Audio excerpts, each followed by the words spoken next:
자, 이제 우리는 이전 강의에서 어떤 걸 봤냐면은 밀턴 에릭슨이 강의를 시작한 초반에 어떻게 상대방을 최면을 유도하고 암시를 전달했는지를 살펴봤어요.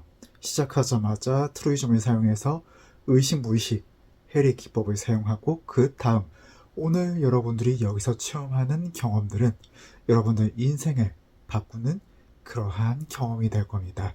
라고 이제 암시를 전달한 거죠. 자, 그 다음 이제 그 2편에서 또 그 다음에 어떤 내용이 이어지는지 우리는 한번 살펴볼 거예요. 자, 에릭슨식 최면 유도에 있어서 그리고 밀턴 에릭슨이 최면 유도를 함에 있어서 굉장히 흥미로운 부분이 하나 있는데 그게 뭐냐면은 표면적인 내용과 숨겨진 암시 이 차이가 있다는 겁니다. 자, 그래서 표면적으로는 에릭슨의 이제 이야기하는 것 강의 전달은 특정한 사실, 에릭슨의 관점, 견해를 객관적으로 전달하는 강연의 형태를 띠고 있어요. 그렇지만 그 부분에 이제 에릭슨이 상대방의 마음에 영향을 주기 위한 여러 가지 암시들이 잠입되어 있다는 거죠. 그래서 이제 그 다음 나오는 이야기를 우리 한번 살펴볼 수가 있어요. 이전 편에서 설명한 것처럼 암시, 스토리, 다시 암시 이 구조를 잘 갖추고 있는 이야기입니다. 자, 그래서 에릭슨은 먼저 말합니다. 우리는 상대방이 이제 매년, 매월, 매일 변화해서 다른 사람이 된다는 사실을 인정해야 합니다. 라고 말을 해요. 그리고 이제 너무 심한 생리통으로 자기에게 찾아온 여성의 이야기가 나옵니다. 자, 그래서 여성이 찾아와서 에릭슨이 어떻게 최면 유도를 했는지, 그리고 최면 유도를 통해서 어떻게 이 생리통을 완화했는지 이야기가 나와요. 그래서 맨 처음에는 자, 이제 여성이 단 한 번 정도 이제 최면을 통해 생리통을 완화하고 났다가 이제 에릭슨의 말을 듣지 않고 에릭슨이 자, 다음 달, 내년, 그리고 몇 년 동안 지속될 생리통을 없앨 수 있습니다라는 그 암시를 이제 거절하고 갔다가 후회하고 다시 와서 에릭슨이 이제 권유하는 대로 다음 주, 다음 달, 이제 몇 개월 뒤, 몇 년 뒤에 올 생리통까지 암시를 통해서 느끼지 않을 수 있다. 라고 이제 암시를 걸어서 완화하고 통증을 느끼지 못한 사례가 이제 나와요. 근데 우리가 여기서 중요하게 볼 부분은 바로 이거예요. 뭐냐면 표면적으로는 사람들은 매번 달라집니다. 어떤 경험을 통해서 혹은 세월을 통해서 시간이 지나면서 점점점 변화합니다. 라고 이제 이야기를 하죠. 그렇지만 이제 암시를 통해서 이어지는 부분은 어떤 건가요? 자, 에릭슨은 이렇게 암시를 통해 전달을 하죠. 당신은 이제 추면 상태에 들어가서 무의식적인 마음이 활성화되고 그러면은 이제 몇 주, 몇 개월 후, 몇 년 뒤에도 당신은 생리통을 겪지 않을 수 있습니다. 그리고 이제 그 통증을 겪고 말고 할 것은 본인의 선택입니다. 본인이 이득이 되는 방향에서는 다시 그러한 경험을 할 수 있습니다. 그리고 이제 본인이 어떤 신체적인 조건으로 어떤 상황으로 폐렴을 앓는다거나 임신을 한다거나 할 때 생리가 끊어질 수도 있는데 중단되었다 다시 시작할 때도 암시가 작동하게 됩니다. 라고 이야기한 바가 이제 암시를 한 바가 이제 이야기 속에 담겨 있어요. 그래서 어떤 거냐면 사람은 변화하고 시간에 따라 변화하고 사건에 따라 변화하고 이런 많은 변화들이 있지만 핵심적인 암시는 이 변화에 맞춰서 계속 이제 지속될 것이다 라는 암시가 숨겨져 있는 거죠. 그래서 맨 처음 앞에서 이야기했던 당신은 이 강의를 통해서 인생이 바뀔 만한 그러한 경험을 할 것입니다 라는 암시가 강화되는 형태를 띠게 돼요. 그래서 사람들은 이제 시간이 지나고 어떤 생리적인 변화가 일어나거나 사건이 일어나고 인생의 경험을 하더라도 오늘 배웠던 그리고 오늘 배울 내용들은 계속 이어지고 가르침으로 계속 남게 된다고 간접적으로 암시를 잠입해서 전달하는 거예요. 그래서 굉장히 초반부터 여기까지 굉장히 교묘한 추면 테크닉을 사용하고 있다고 볼 수 있습니다.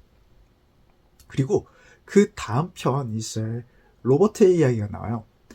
이 부분은 굉장히 중요한 부분이라서 여러분들이 이 책을 본다고 하면 계속 한 번 더 살펴볼 것을 추천합니다.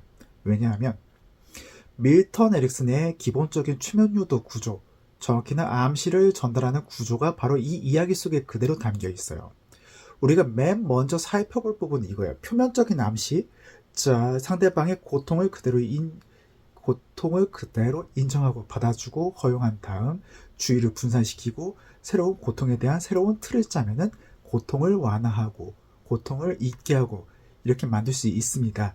라고 하고 되어 있는데, 자, 밀턴 에릭슨이 최면 유도를 할 때 굉장히 중요시하는 부분이 있어요. 블로그에도 적은 것처럼 이 암시 최면 유도가 전달되는 그 과정을 암시 역동의 5단계라고 어네스트 로시가 이제 정리를 해놨는데, 자, 맨 처음이 바로 주의 집중이에요. 주의 집중에서부터 최면이 시작하게 됩니다.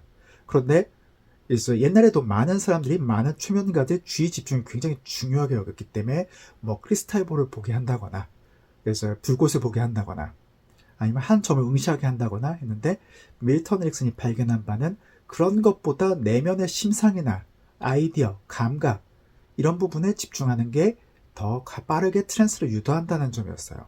근데 거기서 이제 좀 더 나아가서 그럼 에릭슨이 생각한 부분이 바로 이런 거죠. 어떻게 해야 상대방의 주의를 빠르게 내가 컨트롤할 수 있을까? 자, 주의를 컨트롤하지 못하면 이제 최면 작업이 굉장히 힘들어지죠. 근데 에릭슨의 발견이 바로 이거였어요. 상대방이 체험하고 있는 현실을 언어적으로 그대로 반영해서 되돌려주면, 즉 트루이즘을 사용해서 되돌려주면 상대방의 주의를 빠르게 포획해서 트랜스를 유도할 수 있다라는 점이에요. 그래서 이 내용은 자, 로버트의 통증을 완화시키는 과정 속에서 그대로 나오게 됩니다. 많은 사람들이 이제 피를 흘리고 엄청나게 심하게 아파하는 사람들한테 이렇게 얘기해요. 아, 그냥 괜찮아? 이제 곧 있으면 안 아플 거야. 안 아프게 될 거야. 근데 이게 이 사람이 지금 체험하고 있는 현실에 맞지 않기 때문에 암시가 들어가지 않아요. 근데 에릭슨은 정말 끔찍하게 아프겠구나. 계속 아플 거야. 빨리 나았으면 좋겠다. 이제 곧 있으면, 조금 있으면 1분, 2분 정도면 통증이 사라질지도 몰라.